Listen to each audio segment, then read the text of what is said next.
Hey, how's it going, everybody? This is Brandon for Peavey Electronics here at Winter NAMM 2013, and I am here with the guys from Blackstone Cherry, Chris and Ben. How you guys doing? What's up? I'm doing good. I'm here for the livestock convention. The livestock convention. All right. Well, thanks a lot, guys. We just wanted to ask you a few questions and get some updates on what you guys are up to these days. I understand you're working on a new record, so could you tell us a little bit about that and the vibe of the record and what you guys are doing? We actually just started writing for it last week, so it's pretty fresh, but we've got so many riffs and stuff that we've stockpiled from writing over the years and stuff. But the first night of writing, we wrote 2 new songs, just music, so, you know, we got up to a good start. Now the next month and a half, probably nothing at all. That's the way it goes. But yeah, we're excited about it. We're just kind of wanting to make a Blackstone Cherry album, you know what I mean? It's cliche to say, oh, it's heavy and soft.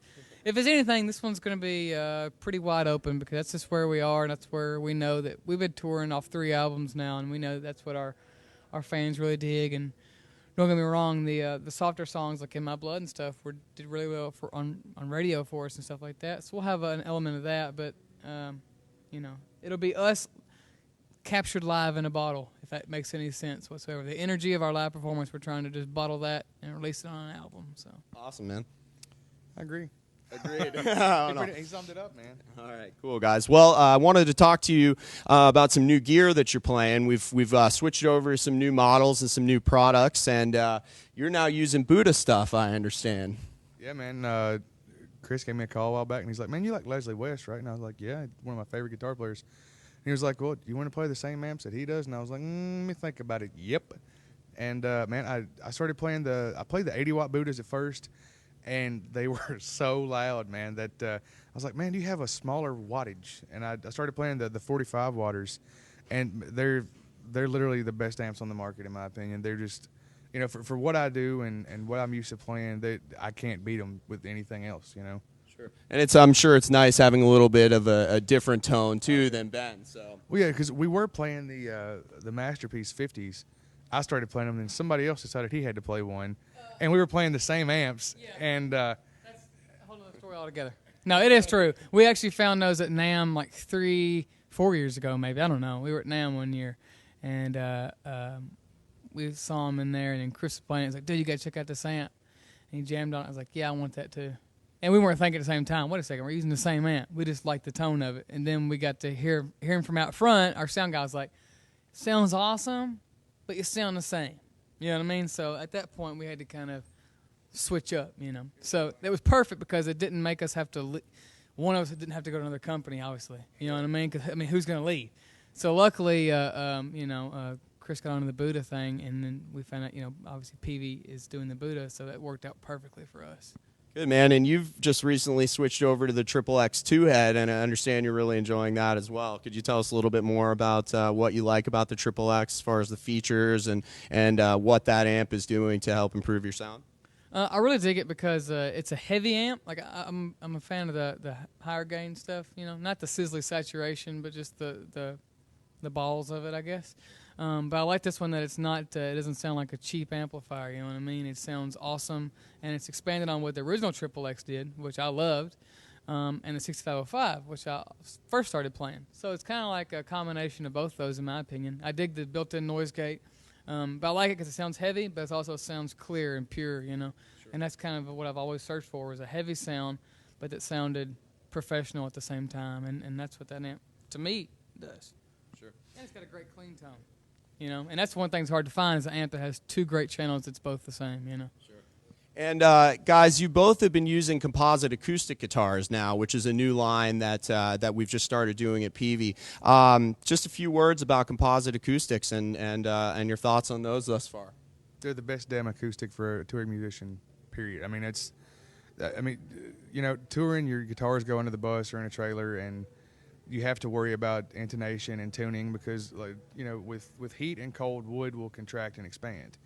And, you know, with the carbon fiber and the composite acoustics, they don't do that.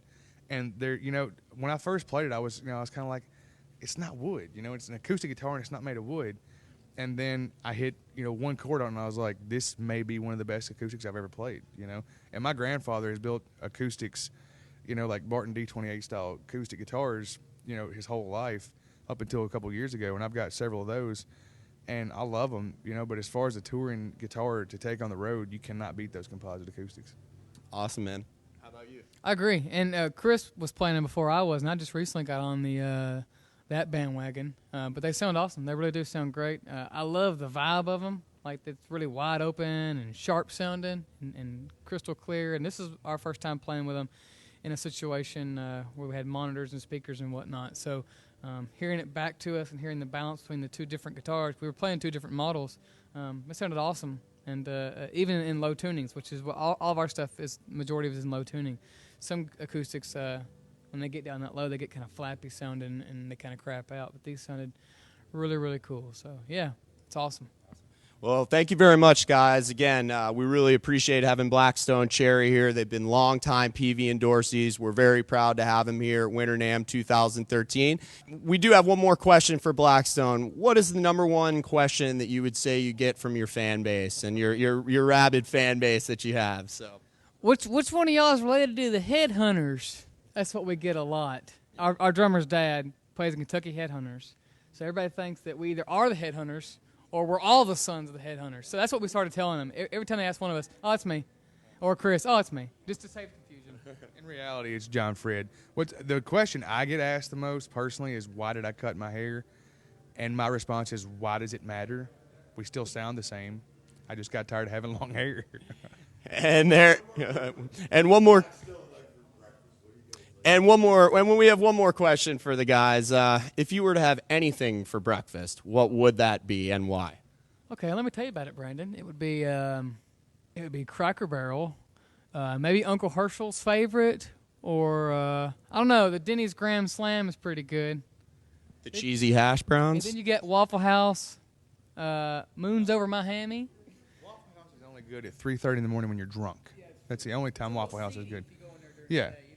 It's kind of weird if you go in there during the afternoon, because then it's like, why are you here? It's like going into an adult store in the middle of the day, or a strip club at like 12 noon. It's like, why are you here? This is just weird. Waffle House is good at night. IHOP, when we were doing the album, we ate at IHOP so much that the waiter that was there every day knew our order by the end of the cycle. So we walk in and we didn't have to order. He would just bring out our food. And yeah, I'm a breakfast lover. I love me breakfast food. Well, there you have it. If you want to run into Blackstone Cherry for autographs or to bother him about anything, Waffle House, IHOP, or Cracker Barrel. So there you have it, guys. Again, this is Brandon from Peavey from Winter NAMM 2013.